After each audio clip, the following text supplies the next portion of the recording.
Golf Central on YouTube, brought to you by the Rogue ST Woods and Irons from Callaway.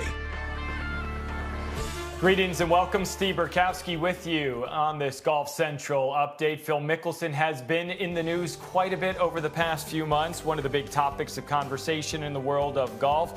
And it's because of Alan Shipnuck's soon-to-be-released book, Phil, the rip-roaring and unauthorized biography of golf's most colorful superstar. Back on February 17th, Shipnuck released details of a conversation he and Phil had back in November in which Mickelson told Shipnuck he had helped the Super Golf League draft its operating agreement, saying further about the Saudis, quote, "They're scary expletive to get involved with. We know they killed Washington Post reporter Jamal Khashoggi and have a horrible record on human rights. They execute people over there for being gay. Knowing all of this, why would I even consider it? Because it's a once-in-a-lifetime opportunity to reshape how the PGA Tour operates." Shipnuck joined Eamon Lynch and Damon Hack on Golf Today. It just felt as he was kind of, heading into the back nine of his career, that it was time to really round up all the fun stories and all the thrilling victories and all the slapstick defeats. And, I expected as I dived into this reporting that there would be a few juicy bits. I didn't know exactly where this book was going to take me. But I've been tracking Phil's whole career. I mean, my first season on tour was his second full season, and so I've always been drawn to him. He's incredibly charismatic. He's fun to be around. He's obviously fun to watch and write about. And so I just felt like after a lifetime of reporting on Phil and writing SI cover stories and being in his orbit, it was time to really go deep and understand him in a different way. There's a lot of interesting vignettes in this book, Alan. In particular, you detail some pretty extreme gambling losses, an opulent lifestyle, generosity to other people. I mean, there was always a lot of money coming in with Phil, but it seems as though there was always a lot going out as well. Were you surprised to find out just how large Phil Mickelson lives?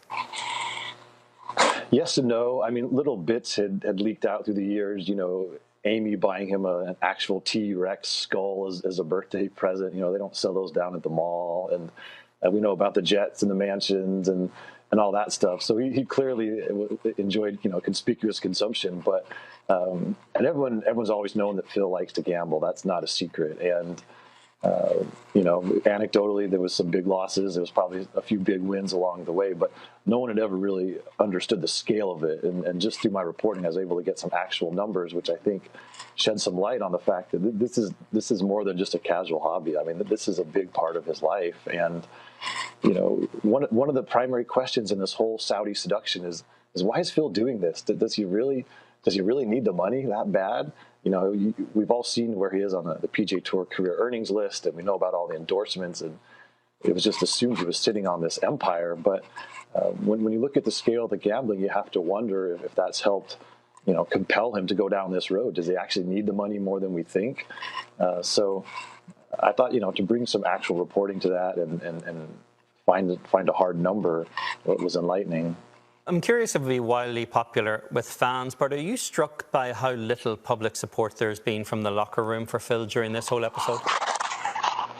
Yeah, that's interesting. The silence of the players has spoke volumes, and even some of the sharp criticism, because for all the things that Tiger Woods has done, put his fans through and his family, you never heard the players take a shot at Tiger. And of course, some have come out very strongly against Phil. And I was talking to a longtime PGA Tour player who knows both those guys really well, and he said the difference is Tiger never made himself bigger than the game, and he was putting money in my pocket. Like, he could have left the tour and started his own tour, but he was always loyal to the PGA Tour. And this guy said Phil's the opposite. He's trying to take money out of my pocket. He could wreck the PGA Tour with his Saudi stuff. And so I think that's why the players have been so sharp in their criticism, because Phil was potentially threatening their livelihood. Now Mickelson would argue that he was trying to make things better for them, and he was an agent of change, and there's some truth to that. But not all the players saw it that way. I mean, they kind of saw that he was working both sides of the street, and it might not be for their own benefit. So the extremely sharp criticism by a lot of top players I thought was quite interesting. Alan, I want to leave you with this. This is an unauthorized biography, but he did talk to you, and those quotes ended up in the book, inflammatory, in the biggest hot water because of this live golf endeavor. Are you surprised at the end of the day that he ended up talking to you? Yes and no. I mean, I went to Phil 3 times face to face and asked him, if he'd sit for interviews for this book. And as I explained to him, it really behooves you to tell your side of every story and put your spin on things. And he thought about it and he ultimately said no, which is his prerogative. And then right as I was finishing the book, he called me and he wanted to talk about the tour and Saudi Arabia and all of those things. And I just think Phil, and there's other funny stories in this book about dinner parties where Phil dominates the conversation and no one else can get a word in. Like, we all know, and it's a cliche that's attached to him, but it's true. He wants to be the smartest guy in the room, and he wants to tell you how smart he is. And I think in Phil's mind, he had gamed the system. He was negotiating with the PGA Tour, with the Saudis. Either it was a win-win. Either he was going to get what he wanted from Jay Monahan, or he was going to get this massive payday from the Saudis. And I think he wanted me to know just how clever he was and then what a cagey businessman he is. And, he certainly widely underestimated the emotion around Saudi Arabia as an issue. But I just think Phil has this compulsion. He's an over-explainer, and he wants to get in your head, and he wants to influence you as a reporter. And I'm sure you guys have dealt with that through the years as well. So in the end, even though he said he wasn't going to talk to him, he just couldn't help himself. And that's part of who Phil is. He's got these compulsions, and he's always battling his own inherent tendencies. And so he had to pick up the phone and call me. And I was surprised, but it certainly informed the book in an important way. That was Alan Shipnuck earlier today on Golf Today. Phil Mickelson, the defending champ at the PGA Championship a week from now, but the PGA Tour this week at TPC Craig Ranch in McKinney, Texas for the AT&T Byron Nelson. It's a week before a major championship, and we wonder how the guys this week used an opportunity to get ready for next week's second major of the year.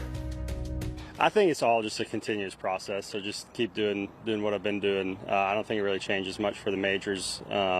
Obviously, you want to play better in the majors than the regular tournaments, but you can't really control that much. You just always try to play your best. I think it's just getting your body ready, mentally prepared for a major championship. I think you can kind of dial in a few things that you've been working on. Taking a week off, you might kind of not have the same feel coming back. So I've always played my best golf playing quite a few weeks in a row, 2 or 3 weeks in a row, week off, and then playing a major. But I had the last couple weeks off, and I didn't want to come into a major after having a month off. So playing here and looking forward to this week as well as the PGA Championship.